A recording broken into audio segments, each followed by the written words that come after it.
Okay guys, तो start करते हैं chapter number 2 unit 2 pharmaceutical biotechnology. और आज जो टॉपिक मैं आपको बताने वाला हूं तो ये काफ़ी ज़्यादा इंपॉर्टेंट टॉपिक है।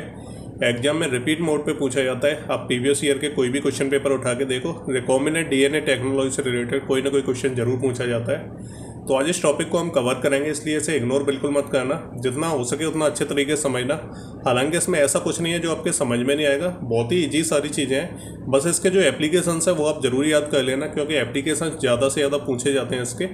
तो चलिए पहले ये समझते हैं कि रिकॉम्बिनेंट डीएनए टेक्नोलॉजी होता क्या है। तो अब तक हमने क्या है, जब से यूनिट 2 स्टार्ट हुई है तब से हमने बहुत सारी चीज़ें पढ़ ली हैं। बहुत सारी तो नहीं बोल सकते, 3 चीज़ें पढ़ ली हैं, जिसमें हमने क्लोनिंग वेक्टर्स के बारे में देखा था, जो क्लोनिंग वेक्टर्स क्या होते हैं। सेकंड हमने क्या है, रेस्ट्रिक्शन एंडोन्यूक्लियस के बारे में देखा था, जो कि ग्रुप ऑफ एंजाइम्स है। ओके, इसके बाद हमने डीएनए लाइगेज देखा था, तो वो भी क्या एक तरह का एंजाइम होता है। तो अब तक हमने 3 स्टेप देख लिए हैं, जिसमें क्या होता है बेसिकली कि हमें किसी जीन की मल्टीपल कॉपीज बनानी है, तो हम क्या करते हैं, जीन को किसी वेक्टर के साथ अटैच कर देते हैं इस तरीके से। तो यहाँ पे हमारा जीन अटैच हो जाता है। और जब ये अटैच करने का जो काम होता है, तो जब भी क्या हमें जीन को वेक्टर के साथ अटैच करना है तो एक चीज़ कंपलसरी है, और वो होती है कैंची। कैंची क्या होती है कि हमें डीएनए का एक पार्ट चाहिए इसके साथ अटैच करने के लिए वेक्टर के साथ। तो क्या है, हमें इसमें से एक पार्ट को कट करना पड़ेगा, एक फ्रेगमेंट को कट करना पड़ेगा, है ना। तो कट करने के लिए हमें कैंची चाहिए। इसके अलावा जो वेक्टर होता है, प्लास्मेट कॉस्मेट जो भी हम ले रहे हैं, तो उसको भी क्या है, उसके एक पार्ट को कट करके निकालना पड़ेगा, तभी तो जीन को उसके साथ अटैच करेंगे। तो उसे काटने के लिए भी कैंची चाहिए, है ना। और जब हम इन दोनों को क्या है आपस में जब हम इन्हें जोड़ते हैं, दोनों का हमने कट कर लिया और फिर हमने एक दूसरे की जगह पे उसे रिप्लेस किया, तो उसके बाद क्या है, इन्हें जोड़ने के लिए भी हमें क्या है, एक तरह का हमें गम चाहिए रहता है, मतलब एक तरह चिपकाने वाला हमें मटेरियल चाहिए रहता है।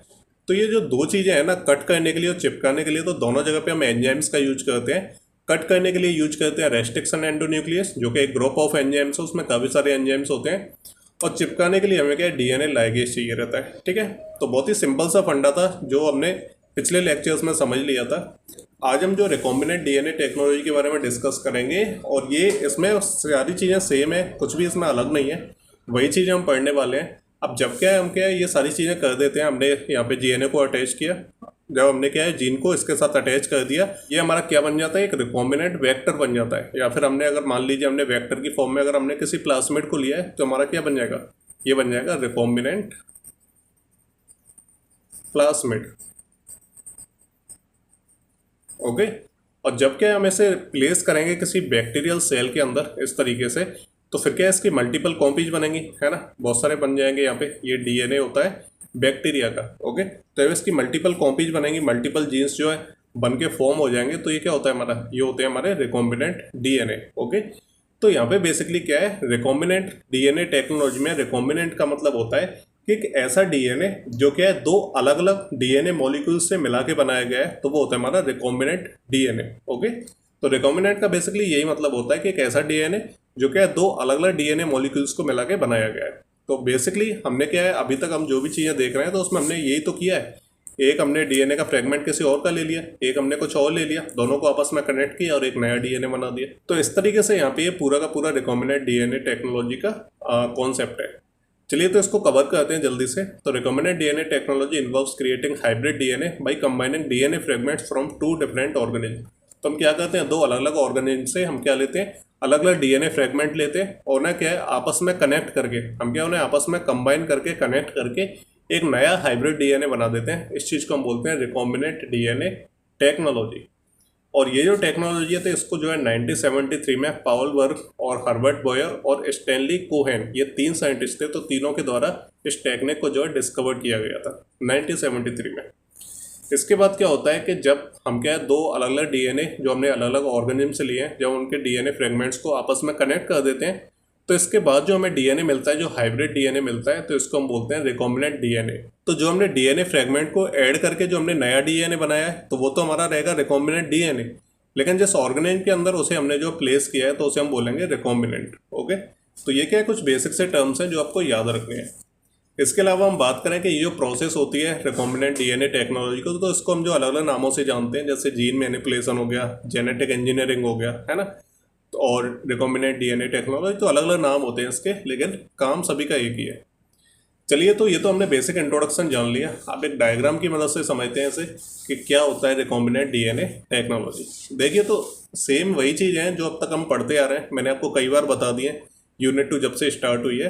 तो पहले तो क्या है, हमें कुछ चीज़ों की रिक्वायरमेंट होती है अगर हमें डीएनए रिकॉम्बिनेंट डीएनए टेक्नोलॉजी को परफॉर्म करना है।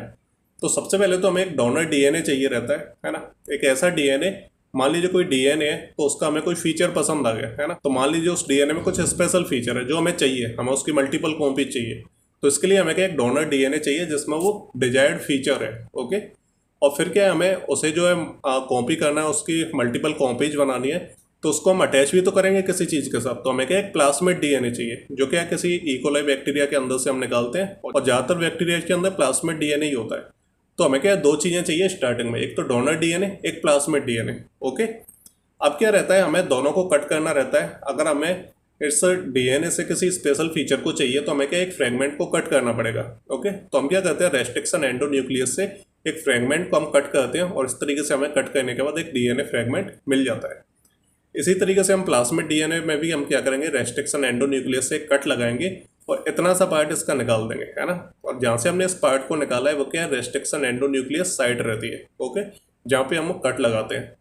तो यहाँ पे क्या है, दो चीज़ें हमें मिल गई। हमने डीएनए से कट किया फ्रेगमेंट, तो ये मिल गया फ्रेगमेंट। प्लास्मिड डीएनए को कट किया तो इतना स्पेस खाली हो गया, है ना। तो ये हमारा डिजायर्ड डीएनए पीस हो गया और ये कट प्लास्मिड डीएनए हो गया। ओके, अब हम क्या है, दोनों को आपस में कंबाइन करेंगे, और जब हम इसे कंबाइन करेंगे तो हम किसकी मदद से करेंगे, डीएनए लाइपेज। ओके, तो यहाँ पे हमने डीएनए लाइपेज कर दिया है, जबकि यहाँ पे होना चाहिए था डीएनए लाइगेज। तो एक मिनट, इसे मैं बाद में ठीक कर दूंगा जब मैं आपको नोट्स दूंगा। चलिए, तो ये हो गया डीएनए लाइगेज। तो हम क्या करते हैं, दोनों को आपस में कनेक्ट करते हैं with the help of DNA ligase enzyme. तो जैसे हमने दोनों को कनेक्ट किया तो इस तरीके से जो फ्रेगमेंट है डीएनए का वो यहाँ पे कनेक्ट हो गया प्लास्मिड के। तो इसे हम बोलेंगे अब रिकॉम्बिनेंट डीएनए, है ना, क्योंकि ये हमारा क्या है, प्लास्मिड डीएनए था, ये हमारा डोनर डीएनए था। तो ये क्या है, दो अलग अलग ऑर्गेनिज्म से हमें मिले हैं। लेकिन जब हमने दो अलग अलग ऑर्गेनिज्म से लिए हुए डीएनए को आपस में कंबाइन कर दिया तो क्या ये हमारा रिकॉम्बिनेंट डीएनए बन गया। ओके, इसके बाद हम इसे इंट्रोड्यूस करेंगे किसी होस्ट सेल के अंदर, है ना। तो इस तरीके से क्या है, हमने इसे प्लेस कर दिया किसी होस्ट सेल के अंदर। अब ये जो होस्ट सेल होगा, जो बैक्टीरिया होगा, अब बेसिकली क्या है, हम बैक्टीरिया के अंदर ही इसे प्लेस करते हैं। तो बैक्टीरिया के अंदर प्लेस करने के बाद बैक्टीरिया की तो जो क्वालिटी होती है कि वो मल्टीप्लाई करता है ना। तो यहाँ पे क्या रहता है, बेसिकली इसका जो मल्टीप्लिकेशन है, जो हमारा रिकॉम्बिनेंट डीएनए रहता है वो स्टार्ट हो जाता है। मल्टीप्लाई होने के बाद क्या रहता है कि हमें जो है क्लोन जीन्स मिल जाते हैं, हमें क्या मल्टीपल कॉपीज मिल जाती हैं, जो जीन हमने क्या स्टार्टिंग में जिसकी हमें कॉपीज चाहिए रहती थी, है ना। तो इसके अंदर कोई स्पेशल फीचर था तो हमें क्या उसकी मल्टीपल कॉपी चाहिए। तो अंत में जाके क्या हुआ कि यहाँ पे हमें इसकी मल्टीपल कॉपीज मिल जाती है, मल्टीपल क्लोन जीन्स मिल जाते हैं। ओके, देन हम क्या इनका सिलेक्शन कर लेते हैं। ओके, तो इस तरीके से क्या है, ये जो पूरी रिकॉम्बिनेंट डीएनए टेक्नोलॉजी का जो कॉन्सेप्ट है वो इस तरीके से काम करता है। तो ये सारी चीज़ें मैं आपको ऑलरेडी बता चुका हूँ, लेकिन क्या है, बार बार रिपीट होती हैं तो बताना भी पड़ता है, ऐसा नहीं है कि मैं इन्हें छोड़ दूँ। तो ये था सिंपल सा कॉन्सेप्ट। आपके को समझ में नहीं आया हो तो आप बता देना, मुझे कमेंट करके पूछ लेना, है ना। अब चलिए रिक्वायरमेंट्स की बात कर लेते हैं। तो रिक्वायरमेंट्स वैसे तो मैंने आपको बता ही दी, फिर दोबारा से बता देता हूँ। एक डोनर डीएनए चाहिए रहता है जिसमें हमें जो डिजायर्ड जीन सीक्वेंस है या फिर डिजायर्ड जो स्पेशल फीचर है जो हमें चाहिए। ओके, वेक्टर की बात करें तो हमें क्या है, उसे अटैच करने के लिए जो मतलब जो जीन रहता है या फिर जो डीएनए फ्रेगमेंट है उसको अटैच करने के लिए हमें क्या रहता है, एक डोनर डीएनए चाहिए रहता है। ठीक है, इसके बाद हमें एक रेस्ट्रिक्शन एंडोन्यूक्लियस जो कि हमारी बायोकेमिकल कैंची है तो वो हमें चाहिए रहती है। तो ये क्या एक ग्रुप ऑफ एंजाइम्स होता है जो कि एक बायोलॉजिकल सीजर की तरह काम करता है, और ये क्या करता है, डीएनए को कट करता है पर्टिकुलर साइड से। ओके, तो ये हो गया सिंपल सा। फिर हमारा डीएनए लाइगेज आता है। ये क्या करता है, ये भी एक तरह का एंजाइम होता है। ये क्या दो अलग अलग डीएनए फ्रेगमेंट्स को आपस में अटैच करता है, और अटैच करने के बाद क्या है, हम उसे इंट्रोड्यूस करेंगे into the host cell. Okay, तो होस्ट सेल क्या होती है, जिसके अंदर हम क्या करते हैं, रिकॉम्बिनेंट डीएनए को प्लेस करते हैं। ठीक है, और जनरली क्या है, वो एक बैक्टीरिया होता है जो होस्ट सेल होती है। इसके बाद हम जीन एक्सप्रेशन करते हैं। तो जीन एक्सप्रेशन क्या रहता है, एक तरह की प्रोसेस होती है जहाँ पे जो जीन का जो डीएनए रहता है उसे क्या ट्रांसक्राइब किया जाता है एमआरएनए में, और एमआरए में ट्रांसक्राइब होने के बाद क्या रहता है, उसे प्रोटीन में जो है ट्रांसलेट किया जाता है ना। और जो प्रोटीन होती है तो वो क्या एक तरह से फंक्शनल मतलब प्रोडक्ट की तरह काम करती है। अब बेसिकली क्या है, जब हम क्या है डीएनए को जो है जो रिकॉम्बिनेंट डीएनए उसको होस्ट सेल के अंदर प्लेस कर देते हैं, तो ऐसा नहीं है कि मतलब जो जीन है जिसके हमें मल्टीपल कॉपीज मिल गई तो हम उन्हीं को यूज करने लग जाते हैं, ऐसा नहीं है। उसमें क्या रहता है, वो जो जीन होता है जो पर्टिकुलर जिसकी कॉपीज बनती हैं तो सबसे पहले क्या है, एक मतलब प्रोसेस स्टार्ट होती है उसके अंदर। तो सबसे पहले जो जीन रहता है तो उसे क्या है ट्रांसक्राइब किया जाता है एमआरएनए के अंदर, मतलब वो खुद से होता है। और फिर क्या है, जो एमआरएनए रहता है तो वो क्या है एक प्रोटीन के अंदर ट्रांसलेट हो जाता है ना। और प्रोटीन के अंदर ट्रांसलेट होने के बाद ही हम उसे यूज करते हैं एज ए फंक्शनल प्रोडक्ट। ठीक है, तो इतना आपको ध्यान रखना है, बस इतनी सी चीज़ें हैं। इसके बाद क्या रहता है, मतलब ये सारी की सारी चीज़ें क्या है सेल के अंदर ही होती हैं, है ना, ऐसा हम नहीं करते हैं, खुद से होती हैं। ठीक है, इसके बाद सबसे लास्ट जो चीज़ रहती है जो हमें करनी रहती है, तो हम क्या करते हैं एक्सट्रैक्शन ऑफ जीन प्रोडक्ट, है ना। इसके बाद हम क्या करते हैं, जो जीन प्रोडक्ट है, जो प्रोटीन हमें मिली है उसको हम जो एक्सट्रैक्ट कर लेते हैं, उसको आइसोलेट करते हैं, उसको प्यूरिफाई करते हैं, है ना। जो प्रोटीन है या फिर जो आरएनए है जो कि जीन एक्सप्रेशन के बाद जो है होस्ट सेल के अंदर प्रोड्यूस हुआ है। ओके, तो इस तरीके से क्या रहता है, ये पूरा का पूरा सिस्टम चलता है रिकॉम्बिनेंट डीएनए टेक्नोलॉजी के अंदर। चलिए, ये तो मतलब सिंपल सा पूरा पूरा मैंने आपको बता दिया है क्या कॉन्सेप्ट रहता है। और एप्लीकेशंस की अगर हम बात करें यहाँ पे, तो एप्लीकेशन इसके बहुत सारे हैं। तो सबसे पहले तो production of hormones such as insulin, human growth hormone जैसे हम HGH बोलते हैं, इंसुलिन हो गया, ह्यूमिलिन जो कि ह्यूमन मेड इंसुलिन होता है ना। तो इन सभी के प्रोडक्शन में जो है इस तरीके के जो हार्मोन्स रहते हैं उनके प्रोडक्शन में जो है रिकॉम्बिनेंट डीएनए टेक्नोलॉजी का यूज किया जाता है। इसके अलावा बहुत सारे थेरेप्यूटिक एजेंट्स होते हैं जिनका यूज किया जाता है ह्यूमन डिजीज के ट्रीटमेंट में। तो उन थेरेप्यूटिक प्रोडक्ट्स की बात कर लेते हैं। तो सबसे पहले तो यहाँ पे रिकॉम्बिनेंट प्रोडक्ट दिया है, ये उसका ब्रांड नेम दिया है जिसके नेम से मार्केट में वो मिलता है ना। इसके अलावा उसका एप्लीकेशन क्या रहता है उसके बारे में भी यहाँ पे जानेंगे। तो सबसे पहला जो रिकॉम्बिनेंट प्रोडक्ट रहता है, मतलब एक थेरेप्यूटिक प्रोडक्ट रहता है जो कि डिजीज के ट्रीटमेंट में यूज किया जाता है। तो पहला रहता है अल्फा इंटरफेरॉन, तो ब्रांड नेम रहता है इसका रेफ्रॉन ए, इंट्रॉन ए, जो मार्केट में मिलता है। और एप्लीकेशंस की हम बात करें तो बहुत सारे वायरल इन्फेक्शंस रहते हैं जैसे hepatitis C and B, leukaemia हो गया, मेलेनोमा हो गया। तो ये सारे के सारे इसके एप्लीकेशंस होते हैं। सेकंड हम बात करें टिश्यू प्लाज्मिनोजन एक्टिवेटर जिसे हम TPA बोलते हैं, और ब्रांड नेम रहता है इसका एक्टिवेज LT प्लेस। ठीक है, प्लेस। और इसका जो एप्लीकेशन है तो ये क्या है, जो ब्लड क्लॉट्स रहते हैं, देखिए जो ऐसे पेशेंट जिनमें क्या है एक्यूट मायोकार्डियल इन्फ्रैक्शन जो कि हार्ट अटैक वाली डिजीज रहती है होता है, तो जो ब्लड क्लॉट्स होते हैं तो उनको डिजोल्व करने के लिए इसका यूज किया जाता है जो रिकॉम्बिनेंट प्रोडक्ट रहता है जिसको हम TPA बोलते हैं। इसके अलावा हार्ट स्ट्रोक में या फिर पल्मोनरी एम्बोलिज्म रहता है तो इन सभी में जो है इसका यूज किया जाता है। और इसका बेसिकली काम एक ही रहता है कि जो ब्लड क्लॉट्स रहते हैं पेशेंट के अंदर तो उनको डिजोल्व करता है। ओके, नेक्स्ट आता है हमारा फैक्टर 8। तो ये क्या एक तरह से मतलब प्रोटीन होती है फैक्टर 8। तो इसको यूज किया जाता है ब्लीडिंग को प्रिवेंट और ट्रीट करने के लिए ऐसे इंडिविजुअल्स में जिनमें जो है हीमोफिलिया A की प्रॉब्लम है ना। तो बेसिकली इसमें होता क्या है, जो फैक्टर 8 का एक प्रोटीन रहती है ना, जो क्या है मतलब ब्लड में जो है प्रेजेंट रहती है। तो जब क्या है वो डिफेक्ट हो जाती है या फिर मिसिंग हो जाती है ना, तो उस केस में क्या रहता है कि फैक्टर 8 जो रिकॉम्बिनेंट प्रोडक्ट रहता है उसका हम यूज करते हैं। और जो प्रोटीन मिसिंग हो चुकी है उसकी जगह पे हम क्या रिप्लेस कर देते हैं फैक्टर 8 जो रिकॉम्बिनेंट प्रोडक्ट रहता है उसके द्वारा। ठीक है, और इसका काम रहता है ट्रीट करना और प्रिवेंट करना ब्लीडिंग को। नेक्स्ट इसमें रहता है DNase, है ना, और ब्रांड नेम रहता है इसका पल्मोजाइम। तो इसको जो सिस्टिक फाइब्रोसिस में यूज किया जाता है ना। और बेसिकली ये करता क्या है कि जो एक्सेसिव DNA रहता है म्यूकस के अंदर उसको ब्रेक डाउन कर देता है ना, जिसकी वजह से क्या है जो प्रॉब्लम होती है वो ट्रीट हो जाती है, ठीक हो जाती है। सबसे लास्ट हम बात करें एरिथ्रोपोएटिन जिसको हम EPA बोलते हैं। ब्रांड नेम इसका सिंपल रहता है इपोजन प्रोक्रिट, है ना, दो अलग अलग ब्रांड नेम से आती है। ठीक है, और नेक्स्ट हम बात करें एप्लीकेशंस की तो एनीमिया। ठीक है, ऐसे पेशेंट जिनमें क्या है क्रोनिक किडनी डिजीज होती है, या फिर क्या है ऐसे पेशेंट जो क्या है कीमोथेरेपी से जो है गुजर रहे हैं, उनकी कीमोथेरेपी चल रही है, कैंसर का इलाज चल रहा है। तो ऐसे लोगों में जिनमें किडनी डिजीज है बहुत ज़्यादा क्रोनिक स्टेज में है और कीमोथेरेपी चल रही है उनकी, तो अगर उनमें क्या एनीमिया हो जाता है तो उस केस में एरिथ्रोपोएटिन का यूज किया जाता है। और बेसिकली ये काम क्या करता है कि मतलब जो RBC का प्रोडक्शन रहता है उसको स्टिमुलेट कर देता है। ठीक है, तो ये मतलब बेसिक इसका काम रहता है। और ये मैंने पूरा आपको चार्ट जो बताया है तो ये क्या है रिकॉम्बिनेंट प्रोडक्ट होते हैं, है ना, जो कि हम अलग अलग तरह की जो डिजीज रहती हैं, ठीक है, तो उनमें जो ट्रीट करने के लिए उनको प्रिवेंट करने के लिए यूज करते हैं। और रिकॉम्बिनेंट प्रोडक्ट का मैंने आपको बता ही दिया कि अलग अलग मतलब DNA या फिर जेनेटिक इंजीनियरिंग के थ्रू, जीन मैनिपुलेशन के थ्रू, तो इस तरीके से क्या है प्रोडक्ट को तैयार किया जाता है। चलिए, तो हमने दो इसके एप्लीकेशंस देख लिए। अब तीसरे की हम बात करें तो रिकॉम्बिनेंट वैक्सीन्स बनाने के काम में आता है। ओके, तो वैक्सीन्स तो आप जानते हो वैक्सीन्स होती क्या है। तो बेसिकली क्या है वो या तो मतलब ऐसे मरे हुए या फिर जो बेजान जो बैक्टीरिया रहते हैं उनको जो बॉडी में एंटर करा दिया जाता है, जो क्या बॉडी को नुकसान नहीं पहुंचाते हैं, लेकिन उनके अंदर जाते ही हमारी जो बॉडी की जो एंटीबॉडी रहती हैं वो एक्टिवेट हो जाती हैं, है ना। उन्हें लगता है कि असली वाले बैक्टीरिया अंदर आ गए हैं, तो वो क्या एक्टिवेट हो जाती है ना। और अगर वो एक्टिवेट हो जाती हैं तो जब क्या असली वाले बैक्टीरिया अंदर आएंगे तो वो क्या तैयार रहेंगे उनको मारने के लिए, है ना।